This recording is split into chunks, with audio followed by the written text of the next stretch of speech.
श्रीहरये नमः। श्री सीतारामाभ्यां नमः। सत्स्मार्त वैष्णव श्रेष्ठमद्वैत परिनिष्ठितं गोस्वामी तुलसीदास पदद्वन्द्वं नमाम्यहम्। कर्मोपासनबोधानां सहानुष्ठानवर्तिनं गोस्वामी तुलसीदास पदद्वन्द्वं नमाम्यहम्। श्रीमत्करपत्रस्वामिने नमः।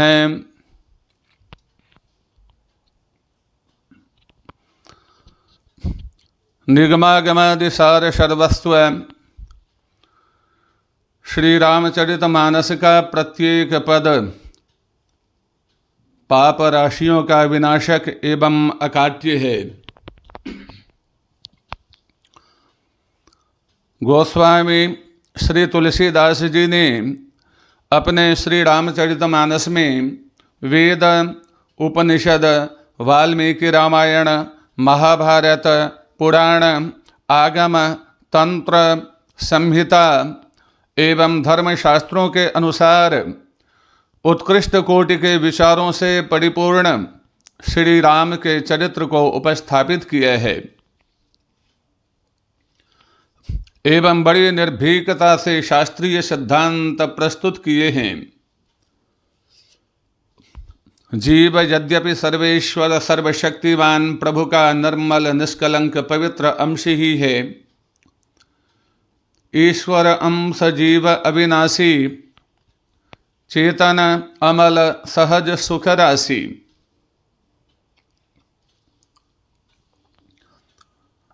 तथापि माया पराधीन होने के कारण और अविद्या काम कर्मों से उसके ज्ञान विज्ञान की परिधि बहुत सीमित हो जाती है।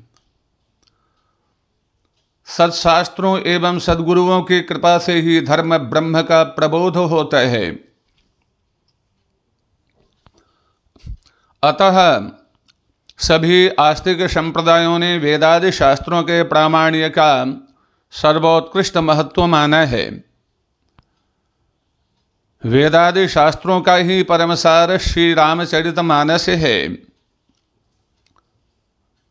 शास्त्रों का अमुक अंश ही आदरणीय है, अमुक नहीं, यह आस्तिकता नहीं है। वेदादि शास्त्रों के महातात्पर्य का विषय परब्रह्म श्री रामचरितमानस के भगवान श्री राम हैं। उनका परम पवित्र चरित्र ही श्री रामचरितमानस का वर्णनीय विषय है। भगवान श्री राम के संबंध से ही रावण का भी चरित्र वर्णनीय कोटि में आता है। तभी तो चरितम रघुनाथस्य शतकोटि प्रविस्तरम एकैकमक्षरम पुंसां महापातक नाशनम के अनुसार शतकोटि प्रविस्तर रामायण का एक एक अक्षर महापातकों को नष्ट करने की सामर्थ्य रखता है। फलतः रावण के चरित्र का वर्णन भी श्री राम चरित्र का अंग होने के नाते ही पापनाशन में सक्षम है। अतएव अनुष्ठान में सबका पाठ होता है।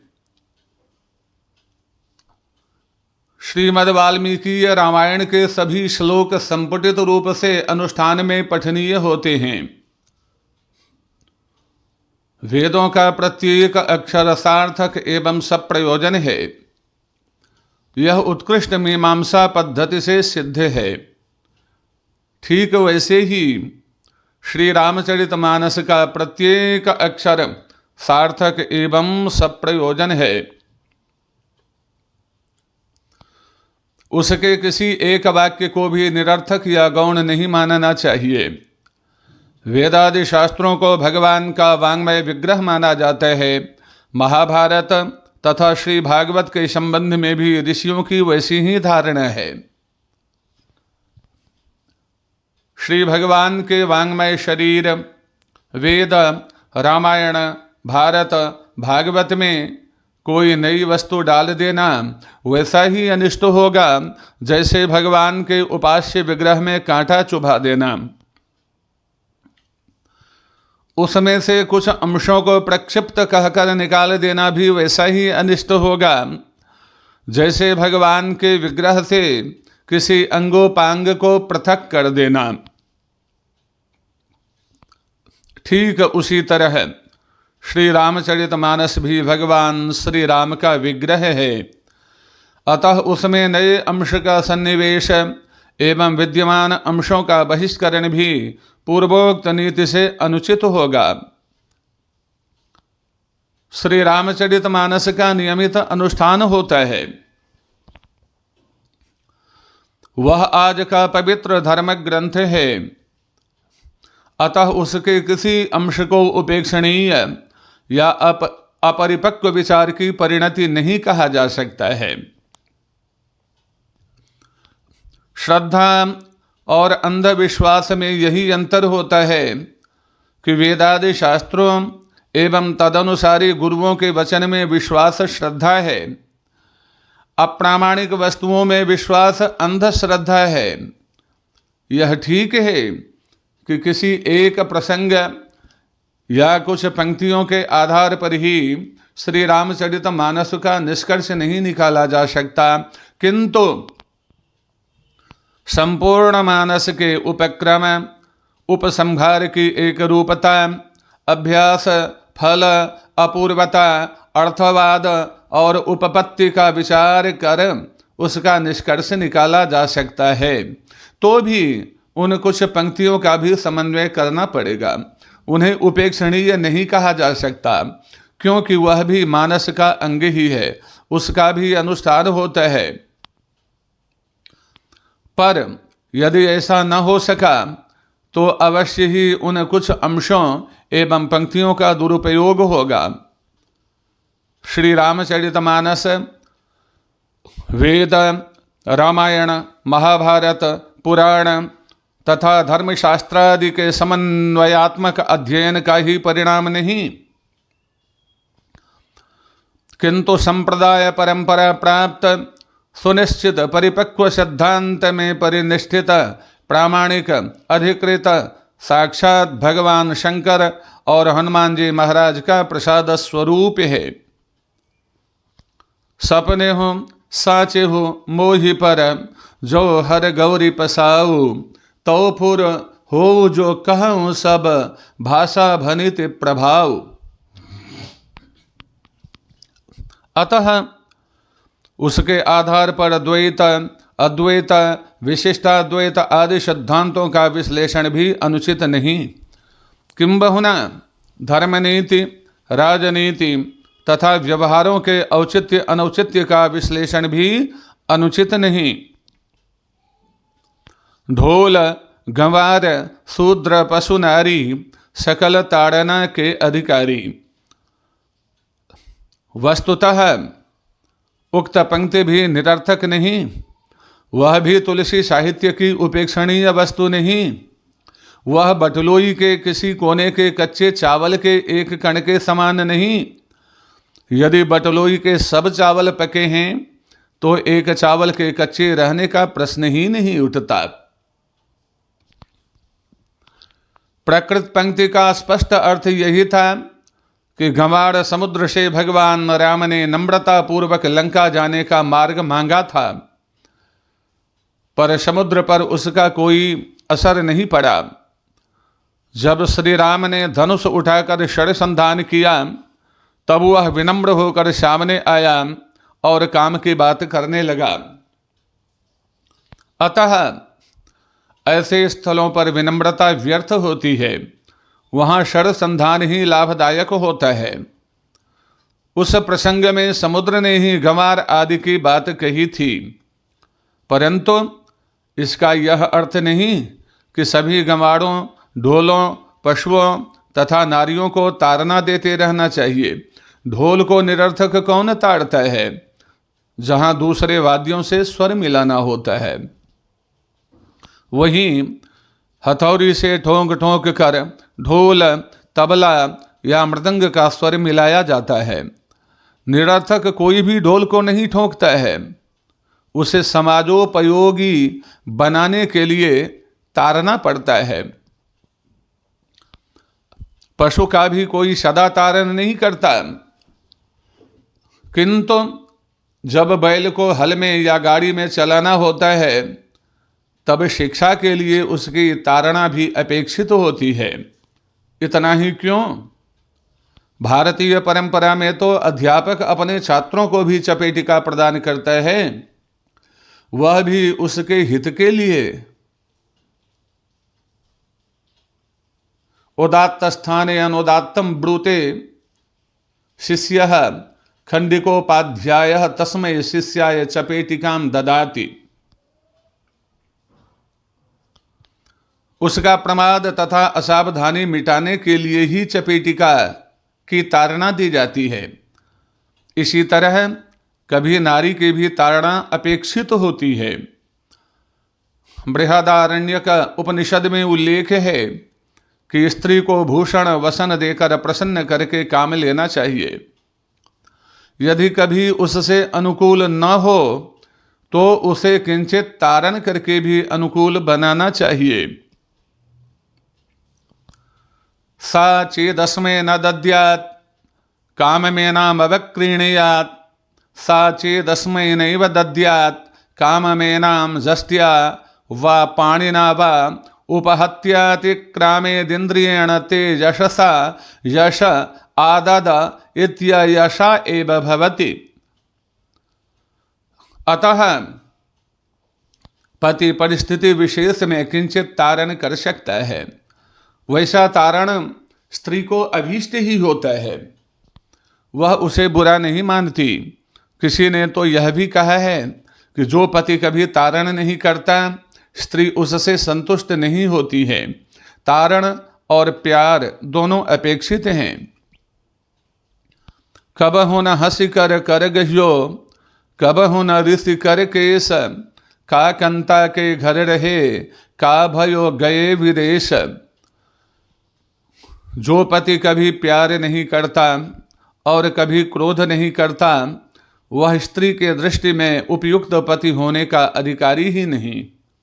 शास्त्रों के दृष्टि से बालकों का तारण विदित है। लालयेत 5 वर्षाणि 10 वर्षाणि ताड़येत, प्राप्ते तु 16 वर्षे पुत्रम मित्रवदाचरेत। ताड़नाद बहवो गुणाः। प्रथम 5 वर्ष तक बालक का लालन करना चाहिए और 10 वर्ष तक ताड़न करके उसे शिक्षित करना चाहिए। 16वें वर्ष से पुत्र के साथ मित्र का सा व्यवहार करना चाहिए। इसी प्रकार शास्त्रानुसार स्त्रियों का विवाह ही उपनयन है। वैवाहिको विधि स्त्रीणामोपनयनिकः स्मृतः, पति सेवा गुरौ वासो गृहार्थोग्नि परिक्रिया। पति कुलवास ही उनका गुरुकुलवास है। पति सेवा ही गुरु शुश्रूषा है।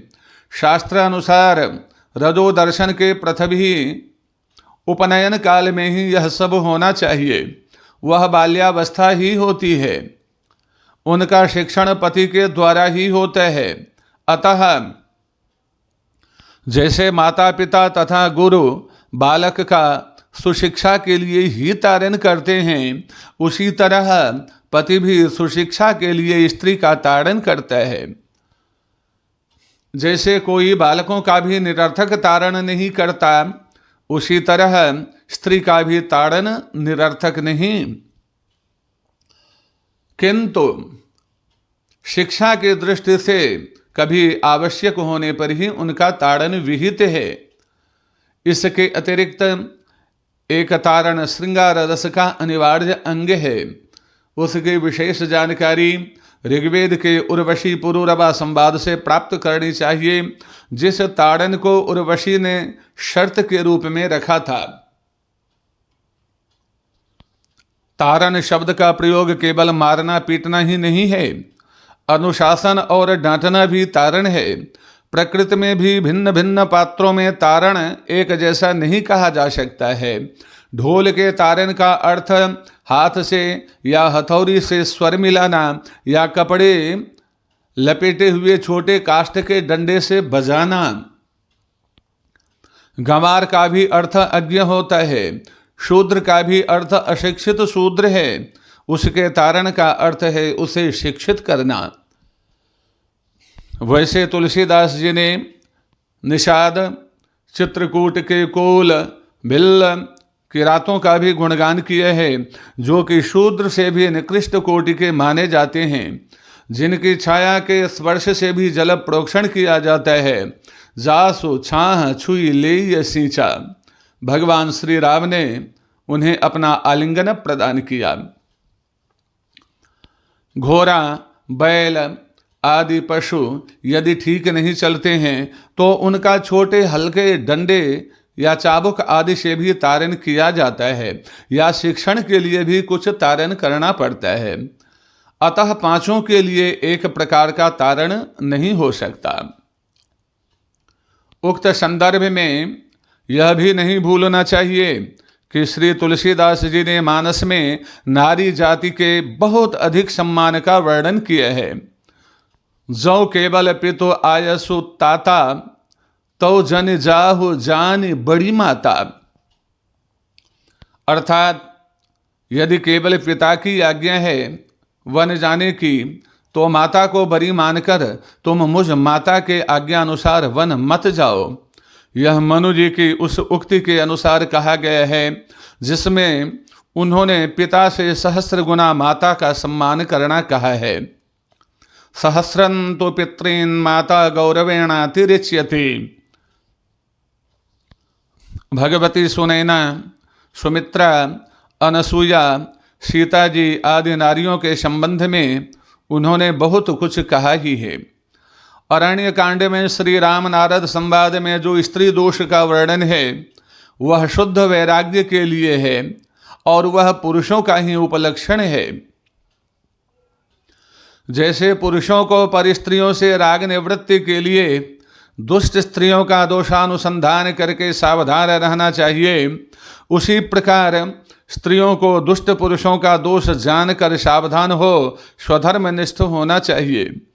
इसी प्रकार श्री रामचरितमानस के प्रत्येक प्रसंग को देश, काल, पात्र और परिस्थिति के संदर्भ में देखते हुए विचार करना चाहिए, तभी निर्णय में सुगमता होगी।